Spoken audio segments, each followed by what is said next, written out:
As disciplinas espirituais são práticas que dão abertura para o trabalhar de Deus em minha vida e em sua vida. As disciplinas espirituais por si só não nos transformam, mas Deus é quem nos dá, por obra da sua graça, crescimento espiritual, transformação. São obras da graça de Deus em minha e em sua vida. Disciplinado como atleta, disciplinado como discípulo e discípula de Jesus.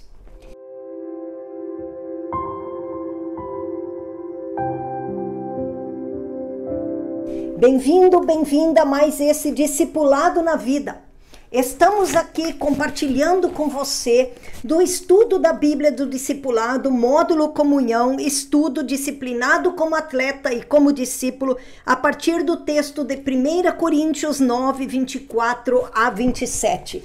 Quero pedir que você acompanhe em sua Bíblia, mas também que você possa, a partir do que você está ouvindo de Deus, ganhar a disciplina de aplicar em sua vida a palavra de Deus. Muito bem, eu quero compartilhar um pouco mais com vocês, então, de forma prática, como a disciplina da meditação tem me levado a ouvir Deus, a aprender a ouvir Deus em minha vida, para a minha vida e para o ministério para o qual Ele tem me chamado. A meditação cristã, ela é diferente da meditação oriental, ou da meditação transcendental que muitas vezes ouvimos. E quando falamos meditação, precisamos separar isso. A meditação cristã, primeiro, ela não acontece a partir de um esvaziamento da nossa mente. Pelo contrário, a meditação cristã envolve todas as partes do nosso ser. Ela vai envolver nossa mente, ela vai envolver nossas emoções, nossa imaginação, nossa criatividade e também vai envolver nossa vontade. Então a meditação não é um esvaziamento, muito pelo contrário, é estar cheio, pleno e plena, como vamos ver.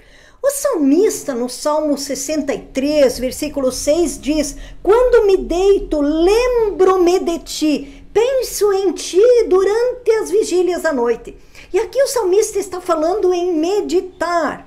E o verbo meditar usado aqui pelo salmista significa murmurar, ficar falando persistentemente, repetindo uma palavra várias vezes.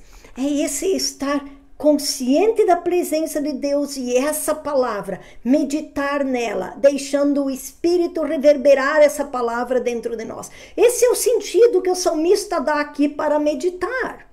Agora, o próprio salmista, no Salmo 119, 23, ele dá um outro sentido para a palavra meditar. Salmo 119, 23, ele diz: meditarei nos teus preceitos e darei atenção às tuas veredas.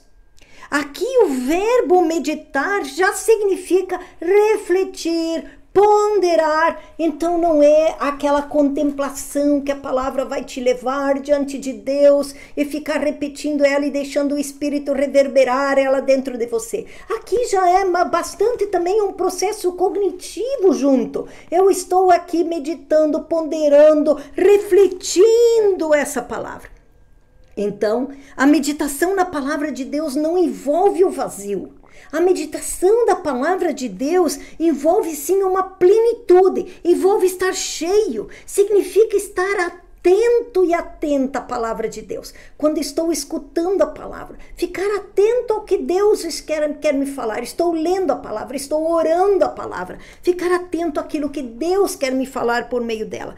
E o objetivo dessa atenção, então, é deixar Deus se revelar. É deixar Deus falar conosco por meio da palavra e deixar Ele nos mostrar. Não só mostrar a Ele, mostrar sua grandiosidade, mostrar sua glória. Deus se mostrar a nós quando nós estamos lendo a palavra, mas também é Deus nos mostrar a nós mesmos, nos deixar ver a nós mesmos como Ele nos vê. Primeiro Ele vai nos ver com amor e vai dizer: esta é filha do meu amor, este é filho do meu amor, esta é a alegria da minha vida. Então primeiro eu preciso olhar Deus me olhar com esse olhar de graça, de amor, que escolheu que eu continuasse existindo, que me escolheu escolheu para amá-lo, que nasci do coração dele, este olhar. Preciso deixar Deus também me mostrar com o olhar do Deus de justiça, que vai me chamar e mostrar onde preciso mudar. Arrepende-te, volta de onde caíste. Então preciso também Deus deixar me mostrar onde minha vida ainda não está à altura ou não responde aquilo que Ele tem como propósitos para mim.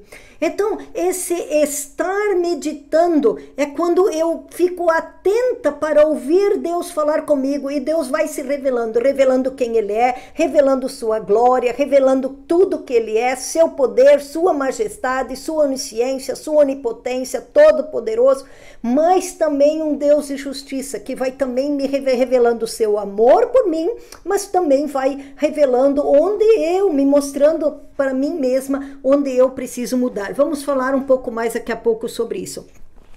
E nós vamos ver isso também na tentação de Jesus. Em Mateus 3,17, Jesus ouve Deus falar com ele: este é filho do meu amor, em quem eu me alegro, me comprazo. Mas também nós vemos já em Mateus 4, quando o diabo coloca em xeque aquilo que Jesus tinha ouvido do Pai, aquilo que é a palavra. Então Jesus ali nesse momento, na tentação, Jesus tinha a palavra no coração. E ele pôde então ver as circunstâncias que o cercavam a partir da palavra. Então, o meditar na palavra, não só guardar ela como uma informação teológica cognitiva, mas guardar ela no coração, como Maria fez, como Jesus fez aqui. E na hora, então, que for preciso eu olhar as circunstâncias, quando o diabo me convida para olhar as circunstâncias de uma maneira desesperadora, sem esperança, eu posso olhar as circunstâncias a partir do que a palavra de Deus diz sobre mim, porque a palavra de Deus diz que nem morte, nem poder, nem altura, nem profundidade, nem potestade, coisa alguma pode me separar do amor de Deus.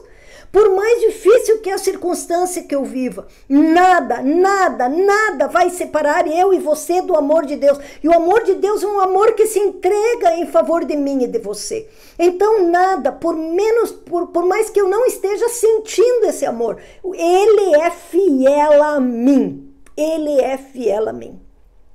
Então, essa perspectiva, Deus ter a palavra, meditar na palavra, ter a palavra para que eu possa olhar as circunstâncias a partir da palavra, ouvir de novo Deus falar comigo, dizendo, não é a partir desse olhar que você precisa ver o que está acontecendo, ou você precisa ver aquela pessoa. Você não deve ver aquela pessoa a partir desse olhar. Olha para essa pessoa a partir do meu olhar, a partir do que a minha palavra diz. E a palavra de Deus diz que não precisamos desistir de ninguém. Jesus morreu na cruz. E Ele tem poder para fazer nova todas as coisas. E eu posso orar e interceder para que esse poder se mova em favor das pessoas. E posso crer nisso. Então, a meditação na palavra de Deus é a oportunidade de deixar ela não apenas penetrar em nossa mente, mas também deixar essa palavra penetrar em nossas emoções, deixar essa palavra penetrar lá onde dói em mim e em você, lá onde está a dor, lá onde está o medo da morte, o medo da doença, o medo da falta de provisão financeira, lá onde está a dor, aquilo que me dói, o desamparo, ou um dia que fui rejeitado, aquilo que é profundo em mim, que às vezes nem eu tenho consciência. Mas a palavra, Deus vai me revelando, me mostrando eu a mim mesma. Onde eu tenho dor, e a palavra na meditação, Deus vai trazendo essa palavra lá no profundo, porque ela é viva e eficaz e penetra profundamente. Mas também na meditação, essa palavra vai me levar lá no lugar da minha vontade, profundamente em minha vida. Lá onde eu faço escolhas difíceis. E daí ela vai me dizer que eu posso dizer não para o pecado. Essa palavra vai trabalhar em mim de tal forma que eu posso ir pedir perdão para aquela pessoa difícil. Essa palavra vai me dar força e vai trabalhar fazendo uma transformação de dentro de mim, pelo seu poder transformador, que eu vou poder lá e perdoar aquela pessoa. Ou vai me dar ânimo e coragem para eu reiniciar um processo. Esta palavra tem poder, ela não volta vazia, diz Isaías 55. E eu e você podemos experimentar, por isso que a meditação é tão importante. Nós devemos dedicar tempo em ficar na presença de Deus, ouvindo a sua palavra, deixando essa palavra descer da nossa mente para o nosso coração. Então nós podemos conversar com Deus. Isso é possível porque nós encontramos Jesus na palavra de Deus. E podemos ter uma convicção divina do que devemos fazer, porque esta palavra penetrou profundamente em nós, gerando uma convicção divina, não só uma certeza intelectual que eu devo fazer ou teológica, mas algo que vai muito além, uma convicção que toma conta do meu ser. Mas para isso nós precisamos de tempos a sós, em solitude, para nos livrar de algumas pressões que impedem que a gente receba essa palavra profundamente. Assim como o preparo da terra é importante para um bom plantio, assim é importante a solitude para um tempo a sós, em silêncio com Deus, para a meditação, para deixar essa palavra penetrar profundamente em nossa vida. E eu quero agora trazer para vocês algumas sugestões que têm me ajudado muito a crescer na meditação, na disciplina da meditação da palavra, pois estamos vendo nesse estudo, disciplinado como atleta, disciplinado como discípulo, estamos vendo a importância das disciplinas espirituais em nossa vida para o nosso crescimento. Então, na disciplina da meditação da palavra, primeiro, identifique em sua agenda o melhor horário para você ter um tempo a sós com Deus, um tempo de solitude. E inclua isso na agenda. Como qualquer outro compromisso que você tenha, inclua na sua agenda. Isso talvez é possível que se expresse num retiro mensal com Deus, que você separe 2, 3, 4 horas com Deus para meditar na palavra, para ouvir. Ou talvez você amplie um dia por semana o seu tempo devocional para você, né, ter mais tempo da palavra, de orar, de ler. Então, marque na sua agenda. Tenha dia certo, separado, para que você tenha um tempo maior com Deus para poder, de fato, meditar na palavra. Segunda sugestão, opção, identifique um lugar adequado para isso, onde você pode estar a sós, livre de pressões. Pode ser um cômodo da sua casa, sim, pode ser. Ou pode ser um jardim onde, a partir da contemplação da criação, das belezas da natureza, você entre num período de meditação. Então, marque na agenda, identifique um lugar adequado. Terceira sugestão, tenha em mãos material para anotação. Aquilo que Deus vai falar. Viva Abacuque 2, que diz que ele está como sentinela pedindo a Deus respostas. E aí Abacuque 2 vai dizer, registra aquilo que você ouve de Deus. Não perca a visão que Deus te dá. Tenha em mãos um material de anotação para anotar o que Deus está falando com você. Então, marque na agenda, tenha um lugar, tenha material de anotação. E a quarta sugestão, quando você estiver lendo a palavra, e o Deus chama a sua atenção ali em algo que perturbe você, ou que Deus naquele versículo, naquela palavra, o seu coração arde, algo que ali, pare naquele momento. E fique naquele versículo, fique naquela palavra, fique refletindo sobre ela, fique repetindo essa palavra em sua mente, até que essa verdade desça da sua cabeça para o seu coração. Fique conversando com Deus, essa palavra que ele lhe chamou a atenção. Então, tenha na agenda um lugar, tenha na agenda uma data separada. Tenha dias separados para isso, com tempo de qualidade. Tenha um lugar separado. Terceiro, tenha um material de anotação. Quarto, na hora de ler, identifique palavras específicas ou versículos onde Deus fala mais profundamente com vocês. Fique ali, até que essa verdade desça da mente para o coração. E temos aqui uma quinta sugestão. Procure anotar no seu tempo diário devocional aquilo que Deus chama a sua atenção. No seu tempo de preparo para o seu grupo de discipulado, o que Deus está chamando a sua atenção? Na mensagem do culto, o que Deus está falando com você que chama a atenção de uma forma especial? E então procure identificar onde existe alguma conexão entre isso que você ouviu no devocional, no preparo para o grupo de discipulado, na mensagem do culto, o que alguém compartilhou, o que você leu. Procure o que Deus tem trazendo em comum nesses diferentes momentos em que você ouviu, ok? E agora a sexta sugestão. Lindo, lindo. É quando você também começa a fazer perguntas para Deus enquanto você medita no que Deus lhe chamou a atenção. E aí você fica em silêncio para ouvir Deus. Pergunte para Deus. Deus, o que significa isso? Deus, isso aqui pode caminhar na minha vida assim. Me mostra, Deus, como isso é em minha vida. Faça perguntas para Deus, como o Espírito Santo te guiar. E anote essas perguntas e essas respostas em seu diário de anotações. Anote as perguntas e o que Deus lhe responda. Veja isso em Atos 22, 1 a 21, como Paulo faz isso com Deus. E pergunta a Deus, Saulo, Saulo, por que me persegues?